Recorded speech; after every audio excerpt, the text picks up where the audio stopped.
거의 이어질 것 같았던 17기 순자와 20기 영식. 그런데 17기 순자는 지금처럼 영식이 확신을 주는 듯한 말을 하는 그 순간 다른 남자를 골라버립니다. 자, 이것도 납득이 안 되는데요. 더 납득이 안 되는 거는 6화 예고편에서 순자가 영식에게 보여준 태도입니다. 사과를 하려기보다 변명을 하고 있죠. 나는 여자들에게 얘기했다고 말이죠. 자, 순자는 왜 그랬을까요? 어쩌면 순자는 자신도 모르게 영식과의 관계가 잘 되려는 순간 그 관계를 스스로 망쳐버린 건 아닐까요? 그렇다면 왜 순자는 잘 되는 관계를 집요하게 자신도 모르게 망쳐버리고 있는 걸까요? 순자의 선택을 이해하기 위해서는 우리가 어디를 봐야 되냐면요. 마지막 6화 예고편을 봐야 됩니다. 그때 순자는 이렇게 얘기하죠. 영식이 이제 서운함도 있으니까 물어보는 거다라고 하지만 순자는 다대일을 피하고 싶었다고 여자방에 가서 얘기했다 말합니다. 그럼 영식 입장에서는 이제 머릿속에 이제 물음표가 탁 뜨겠죠. 아니, 여자들한테 얘기한 거랑 나한테 얘기한 거랑 도대체 무슨 관련이 있어? 대구에 가서 얘기해놓고는 나 대구에서 얘기했으니까 서울 사람들 다 알아야 됩니다라고 말하는 거랑 별 차이가 없죠? 자, 그래서 다음 예고편, 이것도 편집 신공이라서 어떻게 될지 모르겠지만 다음 예고편에서 이렇게 얘기합니다. 그럼 이렇게 갈팡질팡을 나는 이제 어떻게 생각하냐? 영식이 말을 하니까 그래서 순자가 얘기합니다. 그럼 제가 더 뭐 꼬실까? 라고 하고 있고, 그리고 영식이 다음과 같이 얘기하고 있고, 이미 두 사람 관계는 저는 프로는 이제 너덜너덜한 상태다 보고 있습니다. 아니요, 마음대로 하세요. 그 이후에 이제 그 순자가 다리 엎을 수도 있긴 한데 그 방송 내용만 놓고 봤을 때는 굉장히 영식이 이제 막 화났거든요. 그래서 1차적으로 지금 순자하고 있는 실수는 뭐냐면 우선 여자들한테 얘기했다고 하는 여석호에 얘기했으니까 남석호도 알아서 받으세요라고 하는 말도 안 되는 지금 얘기를 하고 있는 거예요. 그리고 1-1. 자, 여기 안에 있는 숨어있는 순자의 감정은 뭐냐면요. 저는 이 말을 이렇게 생각합니다. 지금 순자는 방어적으로 나오는 거예요. 자기가 어떤 선택을 하고 나서 그 선택에 대해서 그냥 솔직하게 이러이러 했는데 미안합니다. 영신이 내가 미처 말 얘기를 못했다. 상대방에게 말하지 않았다는 것도 있지만 결정적인 순간에 상대방에게 얘기를 하고 양해를 구함. 그리고 그 양해를 구했을 때 상대방이 나에게 기분이 나쁘거나 실망하거나 관계가 틀어질 수도 있다는 그 두려움을 끝까지 책임지지 않았던 부분이 더 크다고 보고 있습니다. 자, 30기 영호화제가 아무 말 없이 현숙님을 데이트 선택을 했다가 거의 이 느낌과 비슷해요. 물론 영호화제는 책임지긴 했어요. 마이너스 2에서부터 시작하겠습니다 라고 해서 나름대로 방어하긴 했지만 그러나 끝끝내 그는 영숙과 자신이 성격이 너무 다르다는 걸 확인하고 결국 이어지지 못했죠. 저는 지금 같은 상황이라 보고 있습니다. 지금 순자가 한 치명적인 실수는 단순히 27기 영철을 고른 게 아니에요. 단순히 배신을 골랐다 그것이 아니라 이후에 나오 있는 그 순자의 모습, 즉 자신의 선택에 대해서 책임지지 않고 물러나는 듯한, 여자들한테 얘기했으니까 난 문제없어 라고 정작 자신이 가장 소중하게 여기고 자신과 만약에 연인이 된다면 함께 가야 할 그 남자친구를 배신하고 스스로를 보호하느라 상대방을 내팽개쳤다는 데서 전 영식이 극도로 분노했다고 생각을 합니다. 영식도 어느 정도 알고 있어요. 지금 순자의 마음속에 영철이 있을 수도 있겠다. 나 외에 꼭 다른 사람이 없다는 보장이 없죠. 그래서 영식도 그거에 대해서 뭘 안 하는 거예요. 배신을 했다고까지 느끼지 않는 거예요. 그게 조금 제가 다른 분과 다르게 생각하는 거예요. 배신이 아니라, 즉 영철을 고름으로써 오는 배신이 아니라 나에 대해서, 그 관계에 대해서 나의 감정과 나의 상황, 나의 느낌을 전혀 고려하지 않은 그 순자의 이기성과 더 깊은 곳에 마음속에 있는 그 비겁함에 대해서 화가 난 거예요. 넌 정말 비겁하다. 너가 영철을 고르는 거에서 나 뭘 안 할게. 다른 사람과 대화할 수 있지. 근데 지금 이런 식으로 와서 그렇게 네가 이제 아무렇게나 선택을 하고 난 후에 그 선택에 대해서 책임을 끝까지 지지 않으려는 거는 난 도저히 용납이 안 돼라고 저는 예고편에서 영식의 감정을 읽었던 것 같아요. 그래서 영식이 알아서 해라, 뭐 마음대로 하세요 라고 더 이상 순자에 대해서 감정을 세우려고 하지 않는 느낌을 예고편을 통해서 받았던 것 같습니다. 그게 저는 결정적인 이유라고 보고 있어요.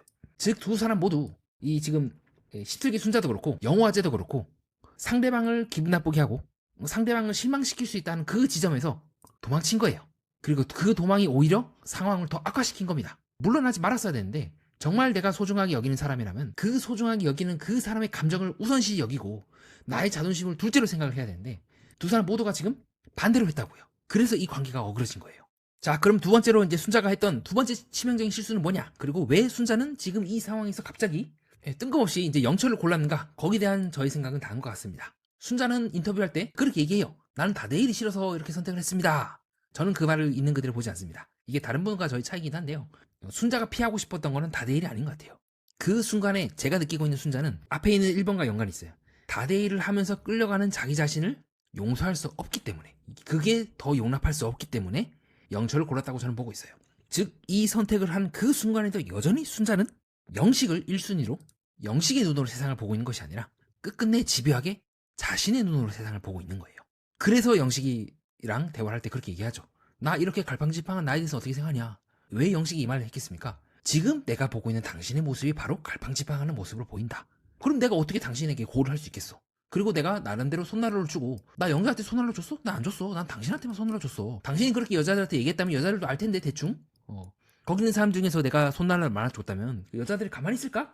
근데 얘기 안 나왔지? 그럼 뭡니까? 내가 손난로를 주는 사람들은 여자들 중에서 네, 그 수많은 여자들 중에서 나는 순자 당신밖에 없어. 근데 이런 식으로 나한테 그래? 라고 영식이라면 얘기하지 않을까요? 그것이 저는 영식이 배신감을 느끼는 두 번째 이유라고 보고 있기도 하고 순자가 했던 치명적인 실수 중 하나라고 보고 있기도 합니다.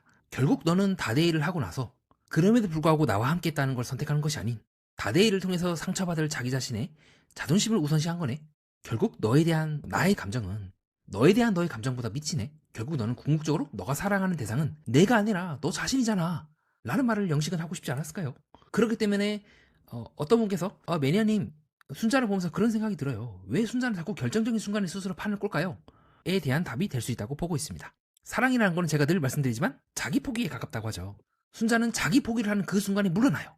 내가 나를 비우고 상대방을 초빙하고 상대방의 눈으로 나를 보는 굉장히 고통스러운 과정이거든요. 여러분도 평생 해왔던 그 습관을 내려놓는 게 쉽지 않을 겁니다. 그 순간에 다다르는 순간에 순자는 스스로 물러나요. 미세하게 꽈요. 상대방에게 꺾어요. 상대방에게 기분 나쁘게 만들고 함으로써 미세하게 순자는 다시 혼자 가기를 무의식적으로 욕망하는 것 같아요. 정말로 짝을 찾기 위해 나왔다기보다 그녀는 미세하게 결정적인 순간 때마다 스스로 꺾어요. 그렇게 해야지만 나를 내려놓지 않을 수 있거든요. 무의식적으로 일어나는 거예요. 무의식적으로 저항하는 거예요, 순자는.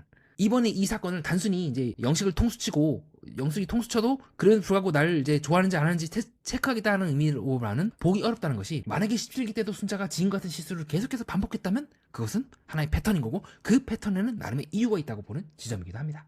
알고 있을 거예요, 순자는. 영철과 대화를 하면 할수록 이미 뭔가 안 맞다. 실제로도 뭐 이제 25 순자가 그렇게 얘기를 해서인지는 모르겠지만 뭔가 그렇게 연상으로 안 느껴진다 라고 하는 등 안 맞다는 걸 이미 아침에 알고 있었어요. 그럼에도 불구하고 순자가 왜 영철을 골랐느냐? 그것은 영철이 좋아서고 혹은 영철이 마음에 들어서 혹은 순자가 얘기한 것처럼 한번 확인해 보려고가 아닌 이미 충분히 확인이 되었음에도 불구하고 그 행동을 반복한다는 것은 나름의 이유가 있는 거고 그 이유는 조금씩 오히려 영식과의 관계가 내가 잘 흘러가면 흘러갈수록 마음속에 알 수 없는 그 불안감이 들기 때문이고 그 불안감은 어떤 관계 속에서 나 자신을 잃어버릴 수 있다. 잃어간다는 그 느낌에 대해서 무의식적으로 회피를 한다고 생각을 합니다. 그렇기 때문에 가장 영식과 잘 되는 이 순간에 순자는 스스로 그 길을 파괴해요. 스스로 짓밟아요.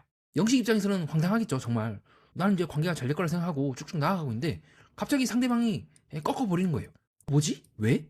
막상 생각을 해보니까 그렇게 영철과도 잘 되는 것도 아닌데 물론 이렇게 관계가 어그러진 데는 그 5화 초반부에 약간 영식이 제가 중간중간에 말을 세게 한다고 표현한 적 있지 않습니까? 묘하게 영식도 꼬여있는 부분이 있다고. 자, 이 장면이거든요. 이때도 영식도 미세하게 말을 꽈요. 나는 이제 티를 잘 못 낸다. 부끄러워서 마음에 들어도.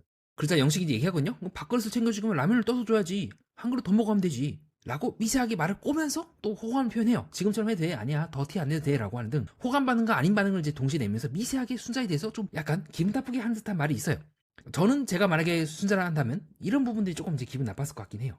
물론 그러면서 영식이 자신에게 호감을 표현하는 것이 좋긴 하지만 그런 상반된 반응이 있긴 하지만 그렇다고 해서 이게 순자가 영식이 아닌 영철을 골랐던 메인적인 이유라고 보진 않아요. 오히려 저는 그렇게 생각을 합니다. 진짜 순자가 스스로 꺾어버린 이유는 오히려 영식과 자기 자신이 잘 되고 있다는 것을 이번 대화를 통해서 더 확신했기 때문이 아닐까요? 왜 그러냐면 지금 순자와 영식이 대화했던 내용은요 거의 30기 영수와 옥순의 관계랑 유사합니다. 뭐냐면 그때 30기 옥수님이 그 영수님한테 내가 좀 더 티를 내야겠다 좀 더 감아야겠다라고 하는 그 부분 있잖아요. 어쩌면 이것이 이제 전형적으로 호감 반응으로 전환이 되는 순간이 아닐까? 지금 영식님과 순자님이 대화도 그렇거든요. 순자님이 먼저 영식님한테 내가 좀 더 호감을 표현해야 되나? 나 좀 더 티내야 되나? 나 부끄러워서 못 내는데? 라는 말에 아니야 괜찮아 라고 하고 있는 것처럼 상대편 중에서 한 명이 더 호감을 표현하겠다 더 적극적으로 나가겠다는 것이 어떻게 보면 관계가 잘 되고 있는 호감 신호라고 전 생각을 합니다. 지금 이 시점에서는요. 근데 그 순간에 이제 꺾어버리는 거죠. 더 잘 된다는 게 느껴지니까. 그리고 내가 어떤 사람과 관계가 진행이 되면 될수록 나를 잃어버리는 건 아닐까? 오히려 그것이 순자 입장에서는 두려움으로 다가오지 않았을까요? 무의식적으로 피하는 거예요. 마치 여러분들이 좀 길가에 가다가 교통사고가 났다 해봅시다. 그러면 차를 보면 볼 때마다 굉장히 끔찍하게 다쳤고 고통스러웠던 그 경험이 있기 때문에 자기도 모르게 차를 볼 때마다 움찔하는 거죠. 제가 느끼고 있는 순자의 그 감정은 좀 그런 감정이 아닐까. 그리고 그것이 제가 세 번째로 순자가 왜 영식에 대해서 이렇게 행동을 했는가에 대한 이유라고 보고 있습니다. 차라리 영식과 순자가 사이가 안 좋은 상태에서 이런 선택을 했으면 납득이 될 것 같은데 지금 이렇게 오히려 관계가 잘 되고 있는데 꺾어버리니까 이 납득이 안 될 것 같아요. 거기에 대한 저의 생각은 오히려 관계가 잘 되고 있는 것이 순자에게 더 공포스러운 순간이 아니었을까? 그래서 순자는 영식을 통수를 침으로써 영식이 어떻게 나온지를 보고 있고, 그럼에도 불구하고 한쪽의 마음 한구석에서는 나를 잡아줬으면 하는 마음과 한쪽에서는 여전히 난 두려워라고 하는 양가 감정이 지금 순자를 지배하고 있는 상황 아닐까? 저는 그렇게 봤던 것 같습니다. 자, 그런 순자의 마음, 저는 개인적으로는 조금 이해가 되긴 해요. 근데 문제는 뭐냐면 관계라는 건 결국은 혼자서 진행되는 게 아니지 않습니까? 영식이 이러한 순자의 마음을 이해할 수 있을까요? 그에게 이런 것들을 이해할 수 있는 이제 기반이 있으면, 혹은 이제 간접적으로라도 여자를 통해서 순자의 마음이 이렇다더라라고 들을 수 있으면 모르겠는데, 영식 입장에서는 지금 막걸리 먹으면서 하는 대화에서처럼 전혀 지금 눈치를 못 채고 있는 것 같거든요. 눈치를 채기도 힘들고, 영식 입장에서 그냥 황당한 거예요. 날 배신했다고 밖에 느끼지 못할 것 같아요. 그리고 설령 순자의 마음이 그럼에도 불구하고 이런 나를 붙잡아줘 라고 한들, 이렇게까지 나에게 대해서 굉장히 실망하고 안 좋은 감정을 불러일으킨 사람과 내가 끝까지 갈 수 있을까? 라고 의아해하지 않을까요?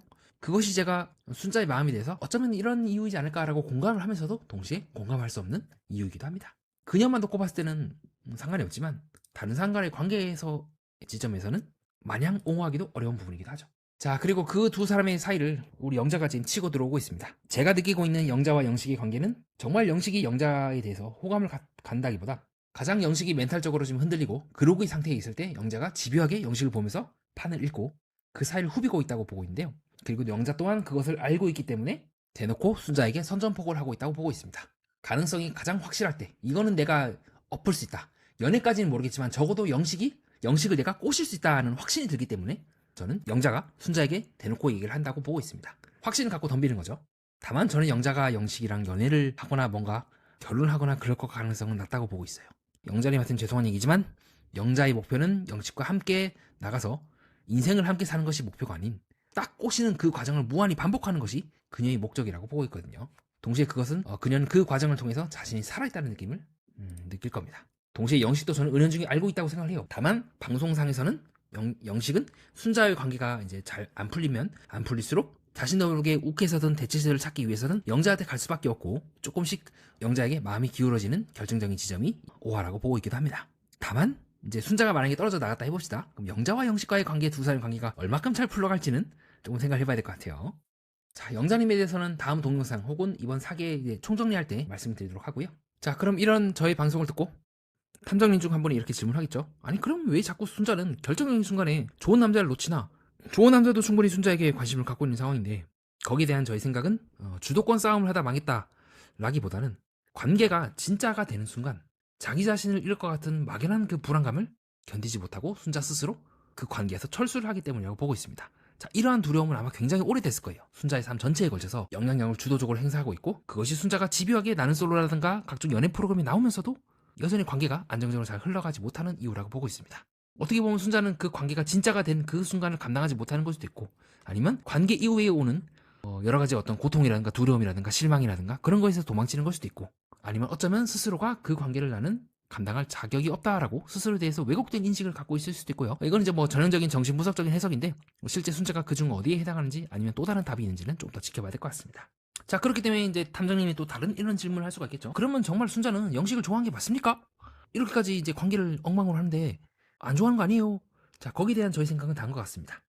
좋아하지 않은 게 아니라 어쩌면 좋아할수록 더 진심일수록 자신도 모르게 그 관계를 망치는 스타일인 것 같아요. 즉 자신도 모르게 안에서 방어 기제가 올라오면서 자신도 모르게 열심히 이제 후춧가루를 뿌리는 거죠. 그래야지만 자신 안에 있는 마음속에 있는 심리 장벽 너머로 가지 않을 수 있기 때문이 아닐까요? 그렇기 때문에 순자는 세 번째 만약에 탐정님들이 저에게 할 질문, 그러면 순자는 미안하다고 해야죠. 왜 자꾸 그 막걸리 먹는 장면에서 사과 안 하고 왜 뻗당기겠습니까? 왜냐면 사과는 자신이 한 그 선택의 책임을 온전히 지은 행위입니다. 자신을 내려놓고 상대방의 눈으로 바라보는 거죠. 하지만 순자는 그 순간 그것을 인정하게 된다면, 내가 만약에 충분히 사과를 하고 싶음에도 사과를 할 수 없는 이유가 있다면 사과를 한 순간 다시 이 관계를 진행해야 될 부담이 있기 때문이에요. 이제 더 이상 이것은 영식이 어떤 사람인 게 중요한 게 아닌 겁니다. 순자의 내면 세계에 일어나는 일들이 이렇게 상황을 꼬게 만든 게 아닐까요? 그렇기 때문에 순자는 영철을 택하면서 혹시라도 영식이 그럼에도 불구하고 날 잡아주지 않을까? 마치 그 5살짜리 어린아이들이 길을 가다가 중간에 뒤를 돌아봐요. 엄마가 날 지켜보고 있나? 또 가다가 또 돌아봐요. 이제 그걸 이제 정신분석에서는 이제 포르투다 놀이라고 하는데, 어쩌면 무의식적으로 순자는 그 놀이를 계속하고 있는 건 아닐까요? 내가 이렇게 실망시켜줘도 영식이 날 봐주지 않을까? 뒤돌아봤는데 없어. 그럼 이제 엄청난 충격이 오겠죠. 그리고 차라리 그러면 그렇게 내가 뒤돌아봤음에도 불구하고 내가 진짜로 좋아하는 사람이 그 자리에 있지 않고 나 아닌 다른 곳을 바라보거나 떠나버리는 그 상황이 오기 전에 자신도 모르게 그 끔찍한 상황을 피하기 위해서 관계를 미리 다 꺾어버린 건 아닐까? 좀 그렇게 저는 생각이 들기도 합니다. 그렇게 만약에 순자가 추후에라도 사과를 한다거나 영식을 이제 붙잡으려 한다면 저는 그렇게 생각해요. 지금 이 두 사이의 감정이 섞여 있다. 영식을 놓칠까봐 아쉬운 감정도 있지만 어쩌면 뒤늦게라도 후회하는, 내가 정말로 소중하게 여겨야 될 그 상대방에게 상처를 줬다는 그 죄책감이 뒤섞여서 아마 순자는 계속해서 영식을 붙잡으려고 하고 미안하다고 하지 않을까. 추후에 나중에라도 사과를 하게 된단 말이죠. 그리고 그러한 모습은 30기 영화제가 당시 영숙 누나한테 -2에서부터 시작하자고 했던 부분과 맞닿아 있지 않을까 보는 지점이기도 합니다. 자, 그렇게 순자는 사과를 할 수가 없고 영식에게 설명밖에 못해요. 설명을 함으로써 궁극적으로 자신이 사과를 해야 되고 관계를 내려놓고 정말 내가 이 사람을 좋아하고 그리고 이 사람이 나를 떠날 수 있다는 무의식적인 그 두려움을 회피하는 제일 좋은 수단이지 않을까요? 그것이 저는 한편으로 순자가 되게 답답하고 왜 이런 선택을 했지 의아해하면서도 한편으로는 충분히 인간이라면 그럴 수 있겠다. 참 인간이라는 게 애잔하고 가련하고 초라한 존재이기도 하구나라는 걸 느낀 지점이기도 합니다. 정리하겠습니다. 어쩌면 순자는 사랑이 부족해서 떠난 게 아니라 그 사랑이 진짜가 되는 순간을 버티지 못해서 스스로 꺾어버린 건 아닐까요? 오늘 순자를 보면서 많은 탐정님들이 답답했던 이유도 거기에 있을 것 같습니다. 관계 앞에서 스스로를 지키려다가 오히려 자기 자신보다 더 소중할지도 모를 상대를 무너뜨리는 그 역설, 그 비극, 이번 화에서 우리가 볼 수 있는 순자의 슬픈 모습이지 않을까 싶습니다. 자, 이상입니다. 그렇게 해서 순자님의 선택에 대해서 함께 살펴보는 시간을 가졌습니다. 끝까지 봐주신 여러분 진심으로 감사드립니다. 여기까지 오셨다면 구독과 좋아요, 하이프 가볍게 한 번씩 부탁드리고요. 소중한 후원을 해주시는 분들께 진심으로 감사드립니다. 더 좋은 영상으로 찾아뵙도록 하겠습니다. 이상 연애 프로그램과 인간 그리고 세계의 이면을 구조적으로 해석한 채널 매니아와 여러분 함께하였습니다.